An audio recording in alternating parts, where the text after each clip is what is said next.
Assalamualaikum warahmatullahi wabarakatuh. Apa kabar semuanya? Semoga dalam lindungan Allah Subhanahu wa Ta'ala. Kali ini Mimin akan membagikan kisah Zaid bin Sabit, sosok sahabat yang mengumpulkan mushaf Al-Quran. Kisah ini dikutip dari detikhikmah.com. Rasulullah Shallallahu Alaihi Wasallam memiliki banyak sahabat yang setia menemani beliau untuk memperjuangkan Islam. Salah satu sahabat Rasulullah Shallallahu Alaihi Wasallam bernama Zaid bin Sabit radhiyallahu an. Zaid bin Sabit radhiyallahu an adalah orang yang berjasa dalam mengumpulkan Al-Quran menjadi satu mushaf. Ia merupakan kaum Ansar yang berasal dari Madinah. Umurnya baru 11 tahun ketika Rasulullah Shallallahu Alaihi Wasallam hijrah ke Madinah. Sejak wahyu mulai diturunkan kepada Rasulullah Shallallahu Alaihi Wasallam, beliau membacakan dan menyampaikannya. Ada satu kelompok yang diberkahi yang mencurahkan segala perhatian kepada Al-Quran sejak hari-hari pertama. Sebagian dari mereka tampil menghafal semampunya. Sebagian lainnya memiliki keterampilan menulis, sehingga mereka menjaga ayat-ayat tersebut dengan tulisan-tulisan mereka. Banyak penghafal dan penulis berniat untuk menjaga Al-Quran. Di antara pemimpin dalam urusan ini adalah Ali bin Abu Thalib radhiyallahu an, Ubay bin Ka'ab radhiyallahu an, Abdullah bin Mas'ud radhiyallahu an, Abdullah bin Abbas radhiyallahu an, dan Zaid bin Sabit radhiyallahu an.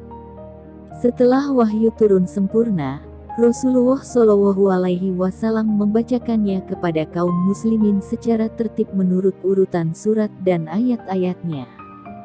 Setelah Rasulullah Shallallahu Alaihi Wasallam wafat, kaum muslimin disibukkan oleh peperangan menghadapi kaum murtad, dan banyak ahli baca dan ahli hafal Al-Quran gugur syahid.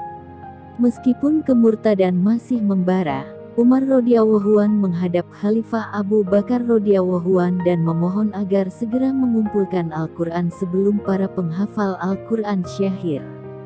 Setelah melakukan istikharah dan berunding dengan para sahabatnya, Abu Bakar radhiyallahu an akhirnya memanggil Zaid bin Sabit radhiyallahu an.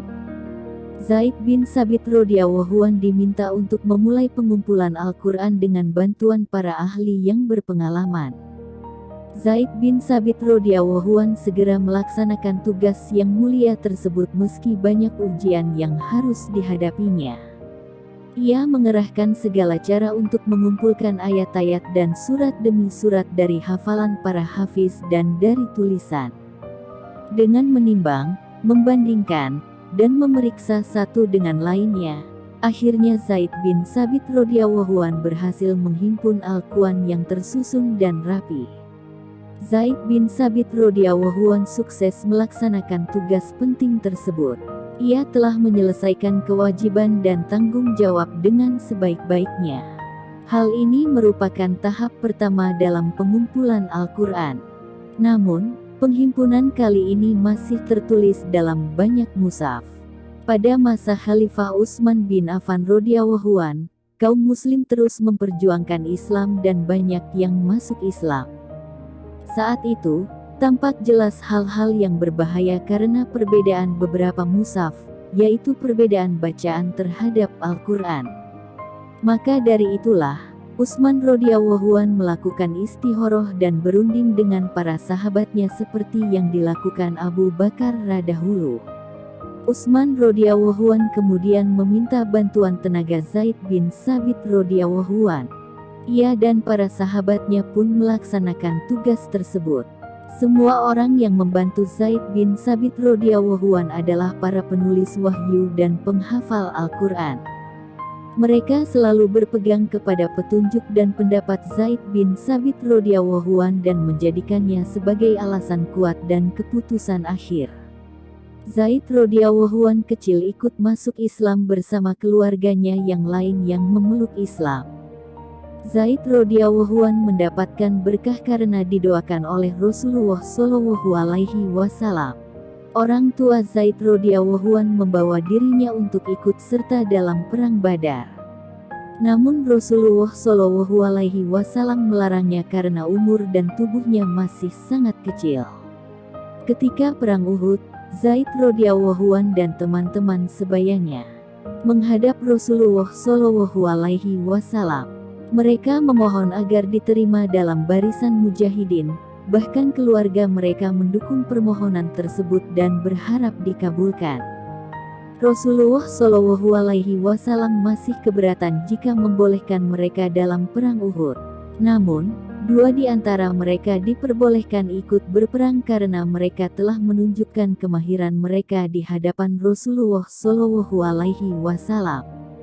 6 remaja yang tersisa, termasuk Zaid radhiyallahu anhu dan Abdullah bin Umar radhiyallahu anhu juga berusaha agar diizinkan ikut berperang. Namun, karena usia mereka yang masih muda, Rasulullah Shallallahu Alaihi Wasallam menjanjikan mereka untuk ikut peperangan mendatang. Zaid radhiyallahu anhu dan rekan-rekannya memulai peran pertama sebagai mujahid di jalan Allah Subhanahu wa Ta'ala dalam perang Khandaq pada tahun 5 Hijrah. Demikian yang bisa kami sampaikan, semoga bermanfaat. Sekian. Wassalamualaikum warahmatullahi wabarakatuh.